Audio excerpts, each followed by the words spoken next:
As the nation celebrates Martin Luther King's legacy, today also marks National Religious Freedom Day. The effort to remember the constitutional right to worship comes amid a rising tide of anti-Semitism and renewed attacks against minority religious groups both in the U.S. and around the world. In recognition of the day, the White House issuing a proclamation on, quote, our right to practice, pray, and preach our faiths peacefully and openly. President Biden saying, quote, faith has sustained me throughout my life. For me and for so many others, it serves as a reminder of both our collective purpose and potential in the world. But for far too many people within our borders and beyond, practicing their faith still means facing fear and persecution. Today, let's recommit ourselves to ending this hate. Joining us now is Dr. Ralph Reed, chairman of the Faith and Freedom Coalition. Ralph, thanks for coming on Faith Nation tonight. This year, National Religious Freedom Day coincides with Martin Luther King Day.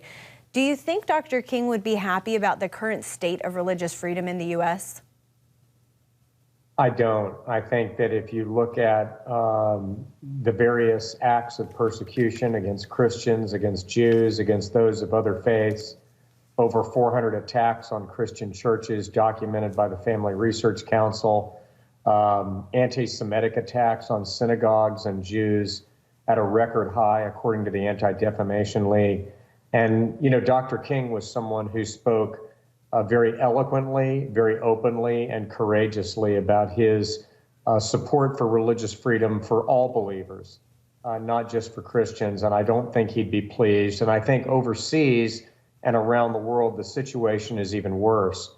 You look at the arrest and execution of Christians. They have a potential death sentence in Iran and are not safe in many other parts of the Middle East, including in Turkey.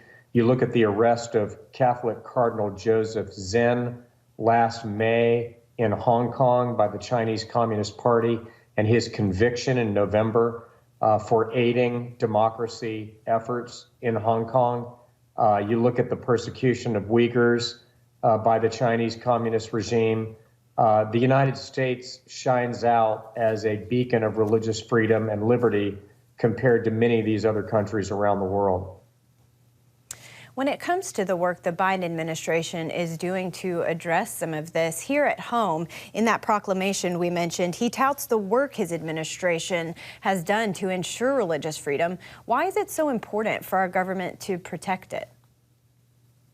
Well, I wish that the record of the Biden administration matched its rhetoric, but that sadly has not been the case, both domestically and overseas. They have definitely dropped religious freedom as a priority in our foreign policy.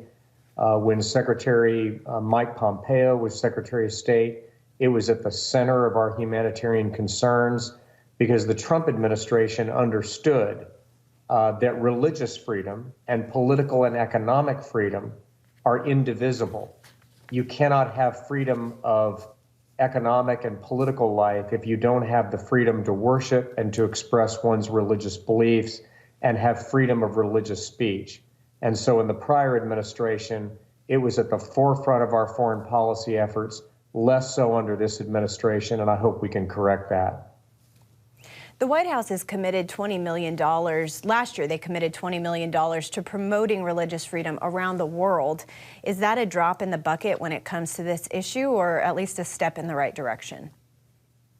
You know, it's both. It's a drop in the bucket. It's better than nothing. But I think if you look again at the threats to religious freedom around the world, you look at various rogue regimes, whether it's Syria, whether it's the Islamic dictatorship in Turkey, whether it's Iran, North Korea, China, many others around the world where religious freedom is not respected, where it's trampled upon.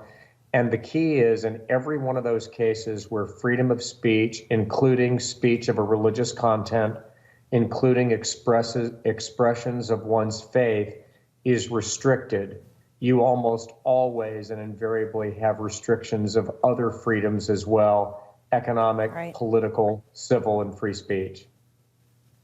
All right, Ralph Reed with the Faith and Freedom Coalition, thank you for your time. Thank you.